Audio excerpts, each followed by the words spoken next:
Most travel credit card videos assume you fly constantly. But here's the truth no one tells you. Some of the best hotel credit cards are actually perfect for people who barely fly at all. If you drive on road trips, stay in hotels occasionally, visit family, or travel a few times yearly, the right hotel card can still save you serious money. In this video, I'll show you the best hotel credit cards for non-frequent flyers in 2026, which cards make the most sense for road trips and domestic travel, and which cards are secretly terrible if you rarely board planes. And near the end, I'll show you the one hotel card category most casual travelers should completely avoid. Let's start with the biggest misconception. You do not need to fly to get value from hotel cards. In fact, hotel cards can sometimes outperform airline cards for average people. Why? Because hotels are useful for more types of travel. Weekend trips, family visits, road trips, weddings, work, travel, staycations. Even casual travelers use hotels more often than they realize. Now here's where it gets interesting. The best hotel card for non-flyers is usually not the flashiest premium luxury card. It's the card that matches your actual lifestyle. For example, John drives 6 hours to visit family a few times yearly. He stays in roadside hotels regularly. For him, a practical hotel card matters more than airport lounge access. That's why Wyndham cards are surprisingly strong in 2026. Wyndham has huge coverage across smaller cities and highways.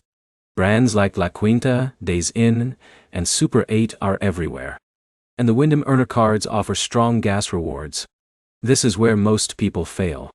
They focus only on luxury travel perks while ignoring how they actually travel. If you spend heavily on gas and drive frequently, Wyndham points can pile up fast. And those points become useful quickly during road trips. Now here's the problem. Wyndham is not ideal if you mainly want luxury resort experiences. The portfolio leans more practical than aspirational.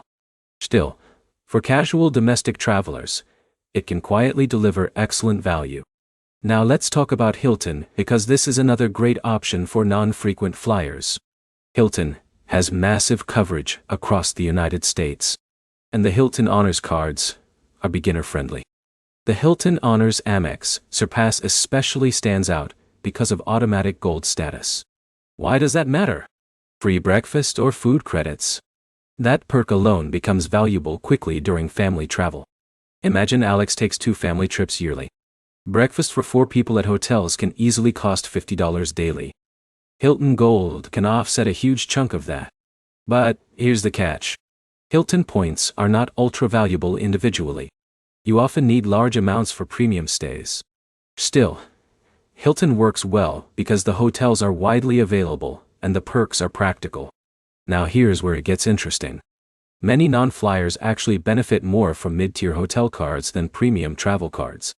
Premium airline cards often rely heavily on airport perks, airport lounges, airline credits, companion certificates. If you rarely fly, much of that value disappears. Hotel cards, meanwhile, stay useful regardless of how you travel. Now let's discuss Marriott because this becomes important for flexibility. Marriott has one of the largest hotel networks globally. That means wherever you go, there's a good chance a Marriott exists nearby. For occasional travelers, convenience matters. You do not want to spend hours hunting for hotels supporting your points. The Marriott Bonvoy Boundless card is popular because of the annual free night certificate. This is one of the easiest ways casual travelers offset annual fees. One decent redemption can often justify the card immediately. But here's the problem. Marriott points are not as strong individually as Hyatt points. And elite perks at lower tiers feel weaker. Still, the network size keeps Marriott competitive. Now let's talk about Hyatt because travel enthusiasts love Hyatt for good reason. Hyatt points are extremely valuable. But Hyatt is not always ideal for people who rarely travel. Why? Smaller footprint. If you only take occasional trips, limited hotel availability may frustrate you. That said, if you mainly visit cities where Hyatt operates heavily, the value can still be incredible. Especially for upscale vacations. Now let's discuss something most YouTubers ignore completely. Annual fees. If you barely travel, giant annual fees become dangerous. This is where most casual travelers overspend. They open premium cards chasing luxury perks they barely use. In 2026, the sweet spot for occasional travelers is usually cards between $0 and $150 annually. That's where practical value lives. And in a minute, I'll show you the smartest setup for someone taking only 2 or 3 trips yearly. Before that, let's talk free night certificates. These can be huge for casual travelers. Why? Because even if you rarely use points, one annual free night can deliver guaranteed value. Jake keeps a Marriott card mainly because the yearly certificate covers one hotel stay during family vacations. Simple. Predictable. Useful. That's a smarter strategy than obsessing over maximizing every point. Now here's the setup many casual travelers should consider. 1 flexible travel card plus 1 hotel card. For example, pair a Chase Sapphire Preferred with a hotel card from Hilton or Marriott. The flexible card handles flights, dining, and general spending. The hotel card handles hotel perks and free nights. That combination gives balance without overcomplicating things. Now here's where most people fail.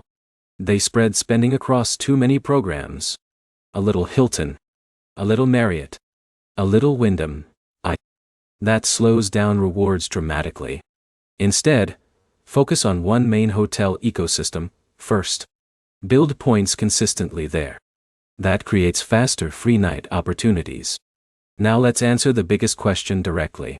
What's the best hotel credit card for people who don't fly much in 2026? For road trips and gas spending, Wyndham is excellent. For family travel and practical perks, Hilton stands out. For flexibility and huge hotel coverage, Marriott works extremely well. And honestly, the best choice depends less on luxury and more on convenience. That's the key difference between casual travelers and hardcore travel hackers. Casual travelers need simplicity, not 12 complicated transfer strategies. Now here's one final thing you should know. Hotel cards are often better long-term keepers than airline cards. Why? Because hotels remain useful even during years when you barely travel. A weekend getaway still uses hotel points. That makes these cards surprisingly versatile. Before we finish, remember this. You do not need luxury flights and airport lounges to benefit from travel rewards. Even occasional travelers can unlock free nights, better rooms, and meaningful savings with the right hotel card. The trick is choosing a card that matches your actual habits instead of chasing flashy marketing. If this video helped you choose the right hotel card for your lifestyle, hit the like button and subscribe for more travel rewards and credit card guides every week. And in the comments, tell me how often you actually travel yearly, because that changes everything when choosing the right card.